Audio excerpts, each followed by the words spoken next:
Assalamualaikum, hai teman-teman, kembali lagi kita di Dikes Mada Podcast.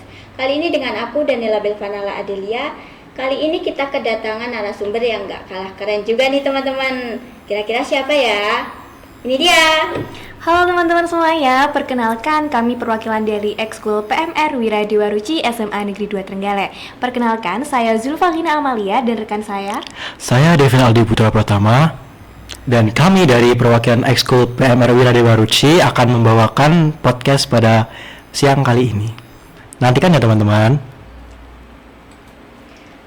Kali ini kita akan menanyakan tentang kesehatan seputar remaja. Kira-kira gimana sih cara menghadapi FOMO yang bikin kita itu cemas kalau nggak pegang HP? Baik, kalau dari saya itu saya mulai dari kurangi screen time atau ya biasanya kita sebut sebagai waktu layar. Kita itu mulai membatasi penggunaan HP kita dan bisa mensenyapkan notifikasi yang mengganggu. Nah bener banget, apalagi biasanya kalau kita scroll TikTok nih ya kak, biasanya itu kan pengennya cuma 5 menit, tapi ujung-ujungnya keterusan nih sampai 1 jam. Nah jadi itu harus dimulai dari pembiasaan. Kita pelan-pelan dulu dicoba, kayak kita harus menjaga jarak dengan gadget.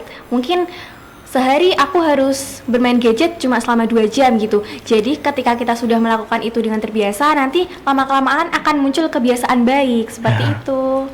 Dan mungkin kita bisa kurangi juga seiring waktu. Apabila kita sudah terbiasa dengan 2 jam, kita bisa kurangi jadi 1 jam mungkin, atau kita kurangin terus. Nah aku juga setuju nih sama Devin. Bener banget sih, aku juga setuju nih. Karena setiap remaja itu juga butuh proses. Iya, betul sekali. Langsung instan gitu. Tapi remaja itu sukanya instan. Kalau boleh tahu nih, kan kita itu di sekolah itu banyak godaan kayak makan makanan gitu dari kantin yang itu tuh belum tentu sehat. Gimana sih kita biar tetap bisa menjaga makan makanan sehat meskipun itu jadwal sekolah itu padat? Jadi jadwal sekolah itu kan emang padat, mulai kadang kita juga ada ujian, terus juga ada tugas-tugas, terus kadang juga ada kegiatan ekskul yang tentunya kadang itu maksa kita buat bikin yang cepat, yang instan gitu. Nah tapi untungnya sekarang ini ada juga program sekolah makan bergizi gratis dari program pemerintah. Nah ini bisa memperbaiki gizi termasuk anak-anak sekolah supaya mereka itu bisa selalu makan makanan yang sehat untuk kedepannya seperti itu. Selain itu, di SMA Negeri 2 Trenggalek sendiri, para siswa-siswi ini juga sudah terbiasa membawa tumbler sendiri dari rumah. Jadi otomatis air yang mereka bawa itu dari rumah kan otomatis sudah sehat gitu ya kak. Sudah dipilih lah. Intinya nggak aneh-aneh gitu. Iya, betul sekali. Dan apabila untuk teman-teman yang barangkali kurang suka dengan menu MBG, bisa dari rumah mempersiapkan makanan sehatnya sendiri ya, bawa bekal sendiri agar bisa menyesuaikan dengan seleranya teman-teman. Ya nih bener banget nih teman-teman, kalian bisa bawa bekal sesuai selera kalian. Kita bisa minta orang tua kita buat masakin apa sih yang kita pengen gitu, biar kita tuh nggak kekurangan gizi. Iya. Terus kan ini remaja kan kadang kayak sekarang itu begadang terus, karena kita itu udah kecanduan sekalinya pegang HP tuh nggak sulit gitu buat diberhentiin. Gimana tuh biar kita bisa memperbaiki pola tidur kita? Nah kalau aku sendiri, kalau misalnya pola tidur aku udah berantakan, biasanya itu di siang hari aku melakukan hal-hal produktif dan mengurangi tidur siang. Jadi ketika malam itu sudah capek gitu, jadi rasanya kayak pengen istirahat. Selain itu juga harus dikurangi, misalnya 15 menit sebelum kita tidur, kita harus jauh dari gadget. Jadi kita nggak terus-terusan, aku masih balesin ini. Jadinya jam tidur aku jadi molor. Jadi sebelum tidur itu gadgetnya itu harus dikurangi gitu. Iya, betul sekali. Karena apabila teman-teman belum tahu, sinar biru dari gadget kita itu dapat mengganggu hormon tidur kita teman-teman. Karena itu biasanya kalau teman-teman masih suka begadang main HP, itu tuh bisa mengganggu jam tidur teman-teman. Makanya dianjurkan 15 menit sebelum teman-teman tidur itu sudah off dari gadget. Nah selain itu, tidur yang cukup itu bisa bikin mood kita di pagi hari baik. Otomatis kalau moodnya di pagi hari baik, sampai siang kita juga akan terus baik. Tapi kalau misalnya masih kurang tidur, di sekolah itu jadi 3L, lemah, letih, lesu gitu. Betul sekali teman-teman. Ya ini benar banget nih teman-teman. Mungkin kalau buat cewek-cewek itu kita skincarean dulu nggak sih? Yes, bener banget. Harus banget nih skincarean sebelum tidur supaya paginya wajahnya tetap cerah gitu ya, Kak. Iya bener banget tuh. Terus ini kan banyak ya remaja-remaja itu udah tahu kalau kesehatan itu penting. Tapi kenapa sih kok banyak yang nggak peduli gitu? Baik, kalau dari saya, menurut saya karena kurangnya kepedulian dari diri mereka sendiri.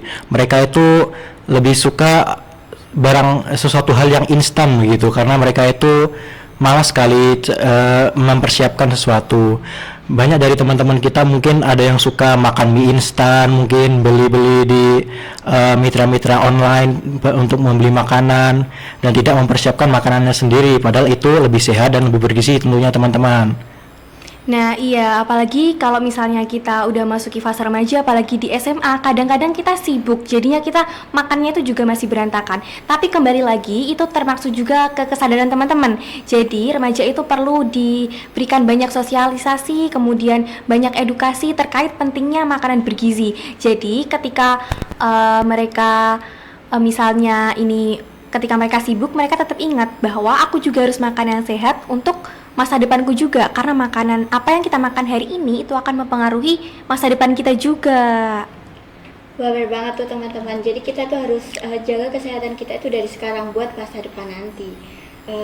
Jadi kalau seumpama nih, kalau cewek-cewek yang suka masak tuh bisa tuh dikembangin hobinya.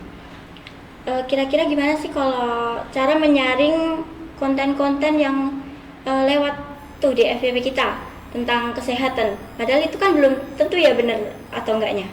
Iya, untuk teman-teman kami himbau sekali lagi ya, jangan pernah percaya dengan apapun yang lewat di media sosial kalian apabila itu belum diverifikasi oleh yang sudah terverifikasi seperti WHO maupun Kemenkes.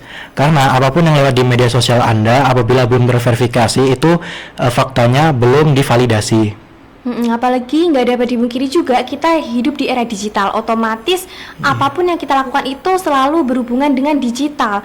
Jadi gimana caranya remaja itu harus pandai-pandai memilah dan juga memilih informasi yang tersebar di media sosial. Iya, apalagi dengan banyaknya hoax ya. Bener banget. Bener banget. Jadi kita sebagai remaja jangan gampang FOMO berarti ya kak? Iya. Mungkin kalau biar nggak gampang FOMO gitu gimana kak? Kalau saya langkah-langkah agar tidak gampang FOMO itu mungkin kalian bisa mulai dari cari tahu dulu sih, apa sih ini yang bikin FOMO? Apakah kalian itu cocok apabila melakukannya?